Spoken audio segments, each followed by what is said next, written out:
Hello and good morning to all of you. मैं आशा करती हूँ कि आप सब बिल्कुल ठीक होंगे और आप सभी का स्वागत है हमारे channel current affairs by Ravi पे। तो फ्रेंड्स, ये है हमारी डेली करंट अफेयर्स की क्लासेस और यहाँ पर हम हर दिन मोस्ट इम्पॉर्टेंट 15 करंट अफेयर्स को डिस्कस करते हैं, डिटेल्ड एक्सप्लेनेशन और रिवीजन को इंक्लूड करते हुए। तो आज की क्लास में हम बात करेंगे 9 मई 2026 के 15 मोस्ट इम्पॉर्टेंट करंट अफेयर्स के बारे में। तो फ्रेंड्स, अगर आप किसी भी वनडे एग्ज़ाम की प्रिपरेशन कर रहे हैं तो करंट अफेयर्स को बेस्ट तरीके से तैयार करने के लिए आप हमारे चैनल को फॉलो कर सकते हैं, क्योंकि हम यहाँ पर बहुत ही कम टाइम लेते हुए, सिर्फ 20 से 25 मिनट लेते हुए मैक्सिमम आउटपुट आपको देने की कोशिश करते हैं। ना सिर्फ हम 15 करंट अफेयर्स उस दिन के देखते हैं, बल्कि हम पुराना भी बहुत कुछ रिवाइज़ करते हैं। तो बेसिकली एक सेशन में हम लोग बहुत कुछ सीखते हैं। एंड अगर आप पहली बार हमारे चैनल पर आए हैं तो आप खुद ट्रायल लेकर देख सकते हैं, ठीक है। ये हमारे कुछ स्टूडेंट्स का फीडबैक है। आप देख सकते हैं बहुत सारे बच्चों को फ़ायदा पहुंचा हमारी इन्हीं क्लासेस से, और बहुत सारे स्टूडेंट्स अलग अलग जगह पर सेलेक्ट भी हुए हैं। करंट अफेयर्स में उनका कॉन्फिडेंस बढ़ा है। तो आप भी ट्रायल लेकर चेक करिएगा, आपको भी डेफिनेटली इसका फ़ायदा ज़रूर होगा, ठीक है। तो विद दिस नोट चलिए हम आज की अपनी क्लास स्टार्ट कर लेते हैं। एंड हमारे सेशन की शुरुआत होती है क्विक रिवीजन के साथ। मीन्स हमने एक दिन पहले जो डिटेल में 15 करंट अफेयर्स किए होते हैं उनको हम यहाँ दोबारा से वन लाइनर फॉर्मेट में रिवाइज करते हैं। तो फ्रेंड्स, कल हमने पहला क्वेश्चन किया था, मई 2026 में केंद्रीय फिल्म प्रमाणन बोर्ड का नया अध्यक्ष किसे नियुक्त कर दिया गया? ये बन गए हैं शशि शेखर वेम्पति। नेक्स्ट है, मई 2026 में भारत का 18वां रेलवे जोन कौन सा बन गया रिसेंटली? ये है हमारा दक्षिण तटीय रेलवे, जिसका मुख्यालय है आंध्र प्रदेश के विशाखापट्टनम में। मुख्यालय याद रखना आपके लिए मैंडेटरी है। नेक्स्ट है, विश्व प्रवासन रिपोर्ट 2026 के अनुसार वर्ष 2024 में दुनिया का शीर्ष प्रेषण प्राप्तकर्ता मीन्स रेमिटेंस रेसिपिएंट देश कौन सा बन गया है? ये देश है भारत। और शीर्ष 3 प्रेषण प्राप्तकर्ता देश कौन से हैं? तो भारत, मैक्सिको और फिलीपींस। नेक्स्ट है, विश्व रेड क्रॉस दिवस 2026 हमने कब मनाया? तो 8 मई को। और इस साल की हमारी थीम है मानवता में एकता मीन्स यूनाइटेड इन ह्यूमैनिटी। अगला है, मई 2026 में केंद्रीय मंत्रिमंडल की मंजूरी के बाद सर्वोच्च न्यायालय में न्यायाधीशों की कुल संख्या 34 से बढ़कर अब कितनी की जाएगी? तो पहले यहाँ पर न्यायाधीश की संख्या सिर्फ 34 होती थी, चीफ जस्टिस को इंक्लूड करके, लेकिन अब ये नंबर हो जाएगा 38, जिसमें से 37 आपके जज होंगे और एक चीफ जस्टिस, ठीक है। नेक्स्ट है, 1 से 2 जून 2026 को भारत का कौन सा शहर पहले अंतर्राष्ट्रीय बिग कैट अलायंस शिखर सम्मेलन की मेज़बानी करेगा? तो ये है नई दिल्ली। और इस इवेंट के लिए हमारी थीम है save big cat, save humanity and save ecosystem. Next है, मई 2026 में आईआईटी मद्रास ने अमेरिका के किस शहर में अपना पहला अंतर्राष्ट्रीय शोध केंद्र खोल दिया है? तो कैलिफोर्निया में। नेक्स्ट है, केंद्र सरकार ने स्कूली बच्चों में 21 प्रकार की विकलांगताओं की शीघ्र पहचान के लिए कौन सा एक एप्लीकेशन लॉन्च किया है? तो ये है प्रशस्त 2.0, जहां पर प्रशस्त का फुल फॉर्म है pre assessment holistic screening tool. Next है, भारत के पहले एआई संचालित orbital data centre satellite path finder को किस अंतरिक्ष स्टार्टअप द्वारा विकसित किया जा रहा है? तो ये है पिक्सेल और सर्वम एआई। नेक्स्ट है, मई 2026 में कपास उत्पादकता मिशन के लिए केंद्रीय मंत्रिमंडल ने कितनी राशि की मंजूरी दे दी है? तो 5,659.22 करोड़ रुपए की। नेक्स्ट है, मई 2026 में भारत की ब्रिक्स अध्यक्षता 2026 के तहत ब्रिक्स एम्प्लॉयमेंट वर्किंग ग्रुप की दूसरी बैठक कहाँ पर आयोजित हो रही है? केरला के तिरुवनंतपुरम में। नेक्स्ट है, मई 2026 में वोडाफोन आइडिया लिमिटेड का नया गैर कार्यकारी अध्यक्ष किसे नियुक्त कर दिया गया? ये हैं कुमार मंगलम बिरला। अगला है, मई 2026 में दुर्लभ बीमारियों पर राष्ट्रीय सम्मेलन 2026 का आयोजन कहाँ पर किया गया? तो नई दिल्ली में। नेक्स्ट है, मई 2026 में नई दिल्ली में आयोजित ब्रेन कंप्यूटर इंटरफेस न्यूरल सीमाओं का विस्तार और इसके रणनीतिक निहितार्थ विषय पर सम्मेलन का उद्घाटन किसने किया? तो जनरल अनिल चौहान ने। नेक्स्ट है, मई 2026 में किस राज्य ने युवाओं और छात्रों के लिए स्वास्थ्य बीमा कवरेज का विस्तार करने हेतु 100 दिन के आयुष्मान छात्र कवरेज मिशन की शुरुआत कर दी है? तो ये राज्य है नागालैंड। तो फ्रेंड्स, ये हमारे कल के मोस्ट इंपॉर्टेंट 15 करंट अफेयर्स थे। अगर आप इनको थोड़ा और बेहतर तरीके से समझना चाहते हैं तो आप हमारा कल का लेक्चर रेफर करिएगा, वहाँ पर हमने इन क्वेश्चंस के बारे में बहुत ही डिटेल में चर्चा की थी। चलिए हम आज की अपनी क्लास अब स्टार्ट कर लेते हैं एंड लेट्स सी कि आज का हमारा पहला क्वेश्चन कौन सा है। तो फ्रेंड्स, वीडियो को कंटिन्यू करने से पहले बस यहाँ पर एक छोटी सी इन्फॉर्मेशन है आपके लिए। अगर आपको करंट अफेयर्स या फिर जीएस की पीडीएफ चाहिए या फिर ई बुक चाहिए तो आप उसके लिए हमारी वेबसाइट www.ravibooks.pdf.com को रेफ़र कर सकते हैं। यहाँ पर आपको ऐसी मंथली मैगजीन्स भी मिल जाएंगी सेपरेट मंथ की, जिसमें हमने 600 से ज़्यादा क्वेश्चंस डिटेल में डिस्कस किए हैं। तो अगर आप इंटरेस्टेड हैं तो आप इस नंबर को रेफ़र कर सकते हैं 9888749999। इसके अलावा यह है हमारा मोबाइल एप्लीकेशन जिसका नाम है Ravi study app. Play store पर जाकर आप इसको भी अपने फ़ोन में इंस्टॉल कर सकते हैं। इसमें आपको डिफरेंट फीचर्स मिल जाएंगे, करंट अफेयर्स की test series, free test, free PDF, GS notes etcetera. तो आप इस एप्लीकेशन को अपने फ़ोन में इंस्टॉल करके फर्दर एक्सप्लोर कर सकते हैं। आपको ये आपकी प्रिपरेशन में बहुत हेल्प करेगा। इसके अलावा ये है हमारी बुक्स वेबसाइट जिसका नाम है www.raviaditipublication.com।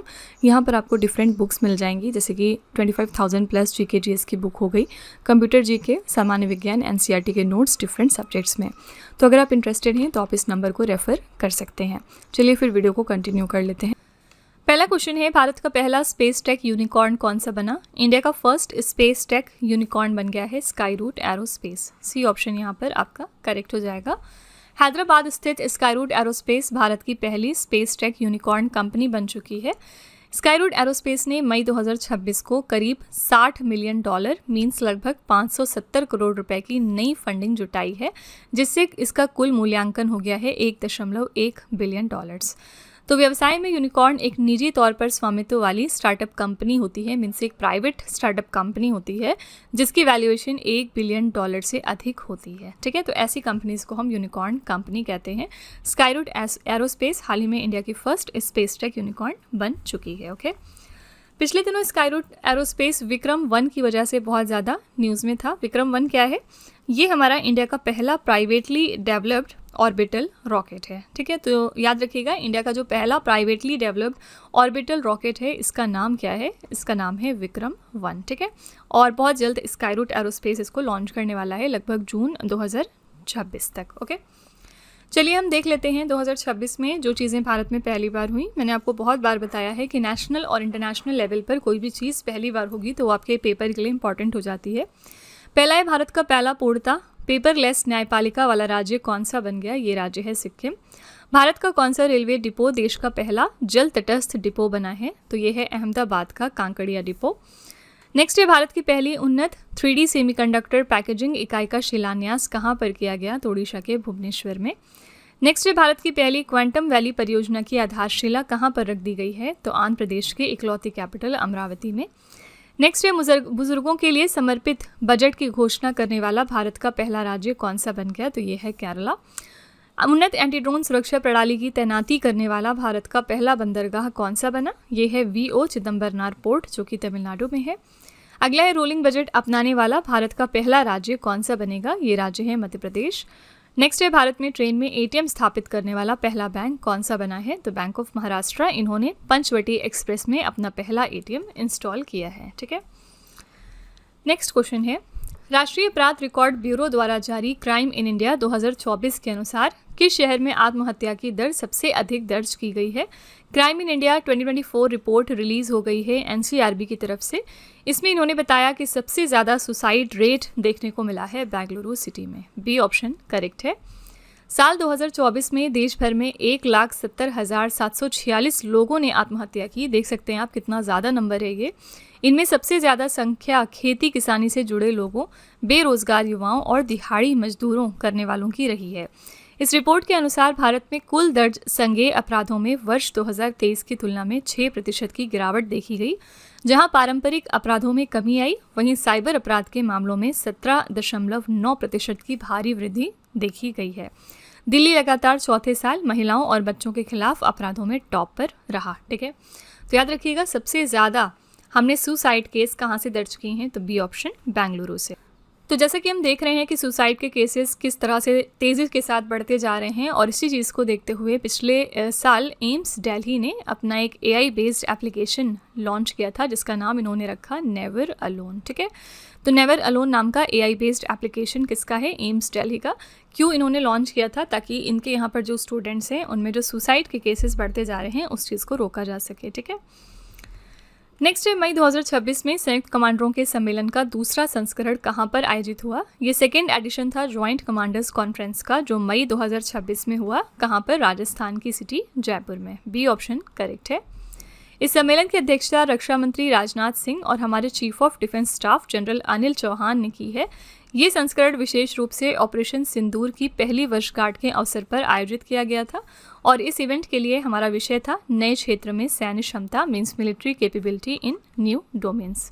सो यहाँ पर करेक्ट आंसर है बी ऑप्शन। राजस्थान के जयपुर में ये कॉन्फ्रेंस ऑर्गेनाइज की गई है। ठीक है, यहाँ पर उत्तर प्रदेश का लखनऊ भी ऑप्शन में है और ये किस वजह से न्यूज़ में था पिछले दिनों, क्योंकि जो उत्तर प्रदेश के गवर्नर का आवास होता है उसका नाम अभी तक था राजभवन और ये लखनऊ में है, लेकिन अभी रिसेंटली इसका नाम चेंज कर दिया गया है और इसका नाम हो गया है जन भवन। तो ये फैक्ट याद रखिएगा कि यूपी के गवर्नर का जो आवास है पहले वो राजभवन कहलाता था, लेकिन अब इसका नया नाम हो गया है जन भवन। ओके, नेक्स्ट है विश्व प्रवासी पक्षी दिवस 2026 हमने कब मनाया। वर्ल्ड माइग्रेटरी बर्ड डे हम सेलिब्रेट करते हैं 9 मई को। ए ऑप्शन करेक्ट हो जाएगा।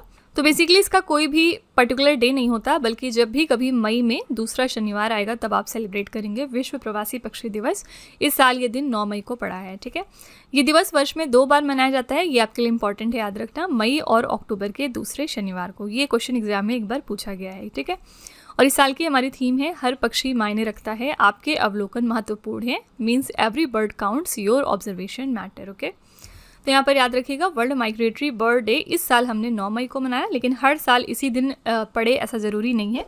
जब भी कभी मई में दूसरा आपका सैटरडे आएगा तब आप इस दिन को सेलिब्रेट करेंगे। साथ ही मई के अलावा हम इसको अक्टूबर मंथ में भी मनाते हैं। ठीक है, ऑप्शन में यहाँ पर हैं 8, 6 और 7 मई। आइए देखते हैं हम क्या क्या मनाते हैं इस दिन। 8 मई को होता है आपका वर्ल्ड रेड क्रॉस डे, इसके बारे में हमने कल डिटेल में चर्चा की थी। 6 मई को होता है हमारा इंटरनेशनल लेवल का नो डाइट डे, मीन्स हम लोग इस दिन फिजिकल फिटनेस के बारे में बात करते हैं। और 7 मई को होता है आपका वर्ल्ड एथलेटिक्स डे। ठीक है, तो सारे डेज ध्यान में रखा करिए, ऐसे क्वेश्चंस एग्जाम में क्योंकि आते हैं। नेक्स्ट है प्रसव पूर्व और नवजात शिशु देखभाल को एकीकृत करने के लिए जननी प्लेटफॉर्म को किस मंत्रालय ने लॉन्च कर दिया है। जननी नाम का प्लेटफॉर्म है स्वास्थ्य एवं परिवार कल्याण मंत्रालय का। बहुत सारे लोग इसमें कंफ्यूज होंगे ऑप्शन नंबर ए और सी में, लेकिन करेक्ट आंसर है ऑप्शन नंबर ए। ठीक है, तो जननी का फुल फॉर्म क्या है? Journey of antenatal, natal and neonatal integrated care. इसे मई 2026 में केंद्रीय स्वास्थ्य मंत्री जेपी नड्डा द्वारा डिजिटल स्वास्थ्य प्रणाली को मजबूत करने के उद्देश्य से लॉन्च किया गया है। इसका मुख्य लक्ष्य क्या है? मातृ मृत्यु दर और शिशु मृत्यु दर में और ज़्यादा कमी लाना। ठीक है, तो ये किसने लॉन्च कर दिया है? स्वास्थ्य एवं परिवार कल्याण मंत्रालय ने। ठीक है, ए ऑप्शन करेक्ट है। आपको बताना है कि माँ से शिशु में जो बीमारियां ट्रांसमिट होती हैं उसमें 3 बीमारी को एलिमिनेट कर लिया है कंट्री ने। कौन कौन सी बीमारी? HIV, हेपेटाइटिस बी और सिफिलिस। ठीक है, इन तीनों बीमारियों को यहाँ पर कंट्रोल कर लिया है मालदीव्स देश ने। इसी के साथ मालदीव्स जो है इस ट्रिपल एलिमिनेशन को अचीव करने वाला पहला देश बन गया पूरी दुनिया का। ठीक है, तो ऐसा नहीं कि अब ये सारी बीमारियाँ इनके देश में नहीं हैं, बल्कि जो माँ से शिशु में ये बीमारियाँ ट्रांसमिट होती थी इस चीज़ को इन्होंने एलिमिनेट किया है। ओके, तो याद रखिएगा ये भी आपका करंट अफेयर्स का हिस्सा है। अगला है पृथ्वी विज्ञान मंत्रालय के सचिव डॉक्टर एम रविचंद्रन ने भारत के पहले अत्याधुनिक शहरी परीक्षण केंद्र और एरोसोल वेधशाला का उद्घाटन कहाँ पर कर दिया है। एम रविचंद्रन कौन है? कि हमारे सेक्रेटरी हैं मिनिस्ट्री ऑफ अर्थ साइंसेज में। इन्होंने इनॉग्रेट किया इंडिया के पहले state of the art urban test bed and aerosol observatory को। कहाँ से? तमिलनाडु के चेन्नई शहर से। सी ऑप्शन करेक्ट हो जाएगा। इस सुविधा का औपचारिक उद्घाटन चेन्नई के रामपुरम स्थित SRM विज्ञान और प्रौद्योगिकी संस्थान में किया गया है। इसे पृथ्वी विज्ञान मंत्रालय की मिशन मौसम पहल के तहत पुणे स्थित भारतीय उष्णकटिबंधीय मौसम विज्ञान संस्थान द्वारा स्थापित किया गया। ये वेधशाला विशेष रूप से घनी आबादी वाले शहरी क्षेत्रों के लिए सटीक मौसम पूर्वानुमान और नावकास्टिंग क्षमताओं को बेहतर बनाएगी। ठीक है, करेक्ट आंसर है सी ऑप्शन। तमिलनाडु के चेन्नई शहर में इसको स्टैब्लिश किया गया क्योंकि ये इंडिया की पहली ऐसी ऑब्जर्वेटरी है, तो आपके लिए इंपॉर्टेंट है। तमिलनाडु के बारे में एक और करंट अफेयर्स हम बार बार पढ़ रहे हैं। यहाँ पर पहले गवर्नर कौन थे? मिस्टर RN रवि, लेकिन अब ये प्रेजेंट डे में गवर्नर बन गए हैं वेस्ट बंगाल स्टेट के लिए। और यहाँ पर अब रिसेंट जो गवर्नर हैं इनका नाम क्या है? इनका नाम है मिस्टर राजेंद्र विश्वनाथ आर्लेकर। ठीक है, तो ये आपका रिसेंट अपॉइंटमेंट का क्वेश्चन है कि राजेंद्र विश्वनाथ आर्लेकर कौन से स्टेट के नए गवर्नर बने हैं तो तमिलनाडु स्टेट के, ठीक है। नेक्स्ट है, भारत ने किस अंतर्राष्ट्रीय संगठन के साथ में मिलकर इलेक्ट्रिक वाहन बैटरी पुनर्चक्रण के लिए 169 करोड़ रुपए की एक संयुक्त पहल शुरू की है। इंडिया ने हाल ही में ये ज्वाइंट इनिशिएटिव लॉन्च कर दिया है यूरोपीय संघ के साथ मिलकर, ठीक है। किस लिए? For electric vehicle battery recycling. तो ये पहल भारत यूरोपियन यूनियन व्यापार और प्रौद्योगिकी परिषद के कार्य समूह 2 ग्रीन और क्लीन एनर्जी टेक्नोलॉजी के तहत शुरू की गई। उद्देश्य क्या है इसका? तो इसका उद्देश्य है ईवी बैटरियों का सुरक्षित पुनर्चक्रण करना, महत्वपूर्ण खनिजों की रिकवरी करना और एक सर्कुलर इकोनॉमी को बढ़ावा देना, ठीक है। यूरोपियन यूनियन की यहाँ पर बात करेंगे तो इसकी स्थापना हुई थी 1 नवंबर 1993 को मॉस्ट्रिच संधि के अंडर में, और इसका मुख्यालय कहाँ पर है? बेल्जियम के ब्रुसेल्स में। इसमें कुल 27 सदस्य देश हैं। 2020 में ब्रिटेन के निकलने के बाद यहाँ पर 27 मेंबर्स इसके बचे हैं। मुद्रा यहाँ पर कौन सी चलती है? 27 में से 21 देश यूरो मुद्रा का उपयोग करते हैं, ठीक है। करेक्ट आंसर है B option, European Union. Option में यहाँ पर आपके पास आसियान भी है। इसके बारे में एक रीसेंट करंट अफेयर्स जो नवंबर 2025 में आया था वो क्या है? पहले यहाँ पर 10 मेंबर नेशंस होते थे, लेकिन इसको अभी लेटेस्ट तौर पर टिमोर लेस्टे कंट्री ने ज्वाइन कर लिया, जिसके बाद अब यहाँ पर 11 मेंबर नेशंस हो गए हैं, ठीक है। तो आपसे पूछ सकते हैं कि आसियान को ज्वाइन करने वाला सबसे लेटेस्ट कंट्री कौन सा है? तो ये है तिमोर लेस्टे। नेक्स्ट है, मई 2026 में केंद्रीय मंत्रिमंडल ने कहां पर 1570 करोड़ रुपए की लागत से एक अत्याधुनिक जहाज मरम्मत सुविधा स्थापित करने की मंजूरी दे दी है। तो यूनियन कैबिनेट ने अप्रूव किया है कि state of the art ship repair facility establish की जाएगी गुजरात के वाडनार में, और इसके लिए लागत तैयार की है 1570 करोड़ रुपए की। ये सुविधा गुजरात के वडीनार में विकसित की जाएगी, जहां 650 मीटर की जेटी और 2 बड़े फ्लोटिंग ड्राई डॉक होंगे जो 300 मीटर तक के जहाज़ों की मरम्मत करने में सक्षम होंगे। ये परियोजना दीनदयाल पोर्ट अथॉरिटी और कोचीन शिपयार्ड लिमिटेड द्वारा संयुक्त रूप से विकसित की जाएगी। तो करेक्ट आंसर है ए ऑप्शन, गुजरात के वाडीनार में इसको स्टैब्लिश किया जा रहा है, ओके। नेक्स्ट है, मई 2026 में किस केंद्रीय मंत्री ने डिजिटल स्वास्थ्य प्रणाली को सुदृढ़ और एकीकृत करने के लिए स्वस्थ भारत पोर्टल का शुभारंभ किया है? स्वस्थ भारत पोर्टल का शुभारंभ किया है जेपी नड्डा जी ने, जो कि हमारे हेल्थ मिनिस्टर हैं, और इसका पर्पस क्या है? जो हमारा डिजिटल हेल्थ सिस्टम है उसको फर्दर इंटीग्रेट और स्ट्रेंथन करना। तो इसका अनावरण नई दिल्ली में आयोजित नवाचार एवं समावेशिता पर 10वें राष्ट्रीय शिखर सम्मेलन के दौरान किया गया। ये एक वन स्टॉप एग्रीगेटर प्लेटफॉर्म है जो स्वास्थ्य मंत्रालय द्वारा संचालित विभिन्न राष्ट्रीय कार्यक्रमों और डिजिटल एप्लीकेशनों को एक ही स्थान पर एकीकृत करता है। सो करेक्ट आंसर है ए ऑप्शन, जेपी नड्डा, ठीक है। अमित शाह कौन है? ये हमारे होम मिनिस्टर हैं, ठीक है। एस जयशंकर कौन है? ये हमारे मिनिस्टर हैं एक्सटर्नल अफेयर्स के लिए।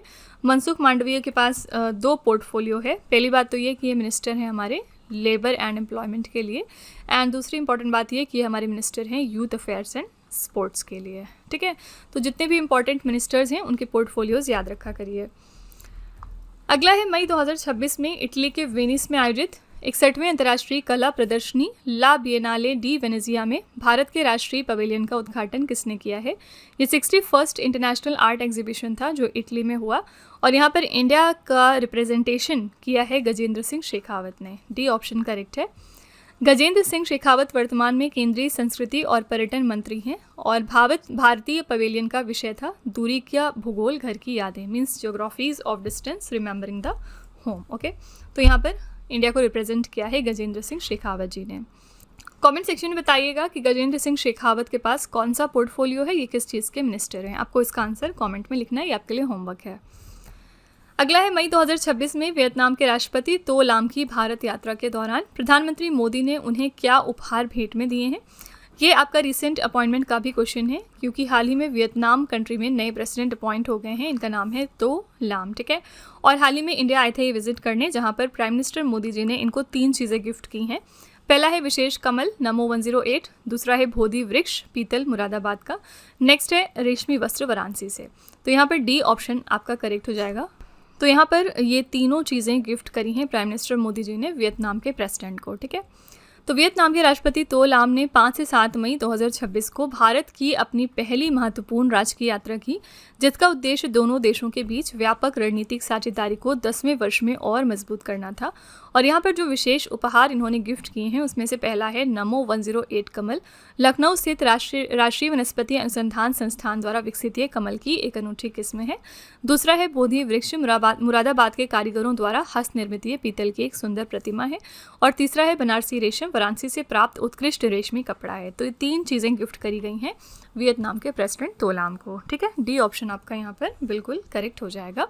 वियतनाम की बात करेंगे तो ये साउथ ईस्ट एशिया में लोकेटेड एक कंट्री है और यहाँ की कैपिटल क्या है? यहाँ की कैपिटल है हनोई। ओके, नेक्स्ट है मई 2026 में नीति आयोग द्वारा रियल टाइम गवर्नेंस और लास्ट माइल डिलीवरी सुनिश्चित करने के लिए लॉन्च किए गए पोर्टल का क्या नाम है?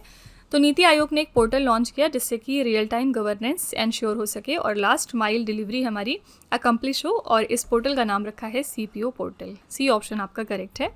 CPO का फुल फॉर्म है सेंट्रल प्रभारी ऑफिसर पोर्टल। इस पोर्टल का औपचारिक शुभारंभ नीति आयोग की CEO निधि छिबर द्वारा किया गया। इस पोर्टल के माध्यम से सेंट्रल प्रभारी अधिकारी अब सीधे फील्ड से मोबाइल उपकरणों के माध्यम से अपने अवलोकन और सुझाव रियल टाइम में अपलोड कर सकते हैं। ठीक है, तो आंसर है CPO पोर्टल। ये आपका रिसेंट अपॉइंटमेंट का क्वेश्चन है। नीति आयोग का जो CEO का पद है उसका एडिशनल प्रभार दिया गया है निधि छिबर को।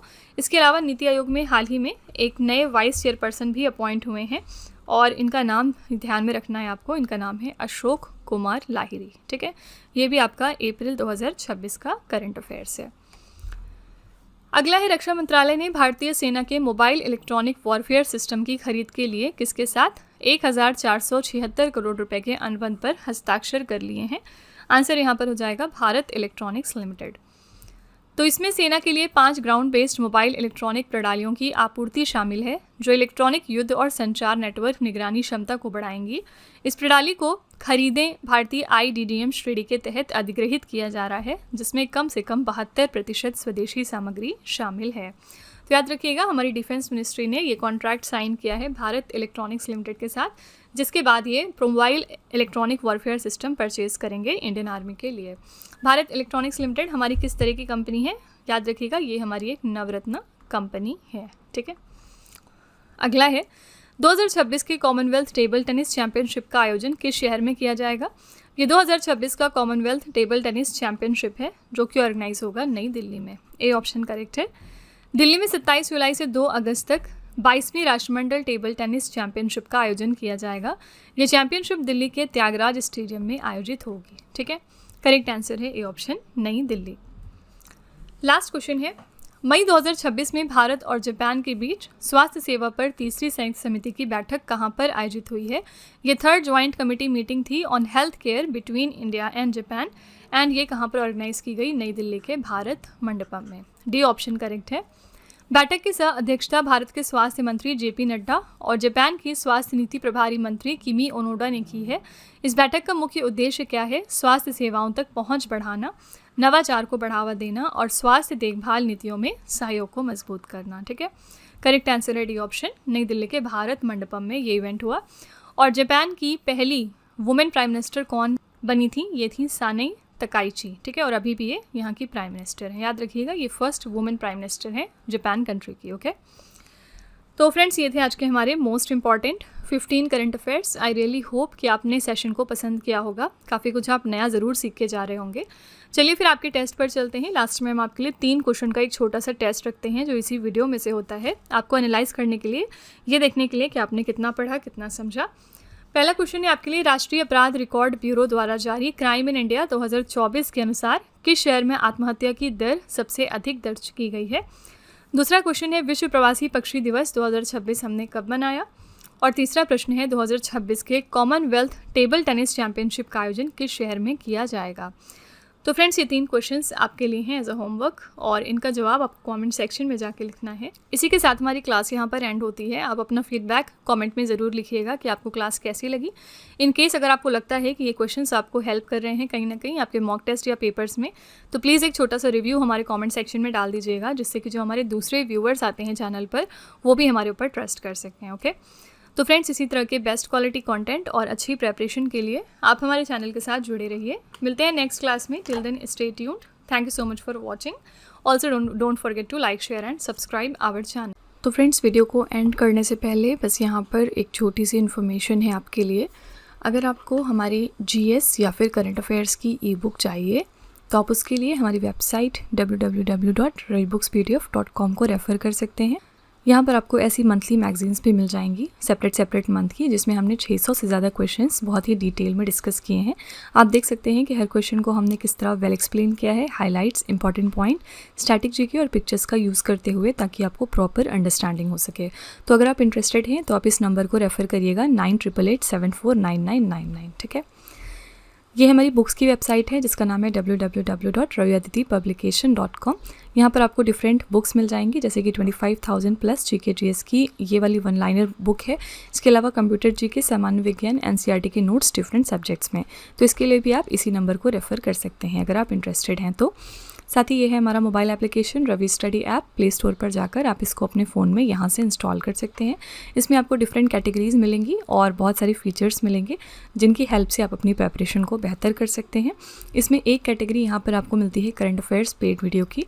ये हमारा एक तरह का कॉम्बो DCA का कोर्स है जिसमें आपको एड फ्री वीडियो मिलेगा फर्स्ट ऑफ ऑल। देन यहाँ पर 15 क्वेश्चंस का क्विज़ आपको देते हैं हम। 15 क्वेश्चंस का PDF है एक्स्ट्रा की पॉइंट्स के साथ साथ, और इस कोर्स के लिए हम आपको लाइफ टाइम वैलिडिटी भी प्रोवाइड करते हैं। तो अगर आप इसमें से कोई भी कोर्स परचेज़ करना चाहते हैं तो उसके लिए आप इस नंबर को रेफ़र कर सकते हैं, ठीक है।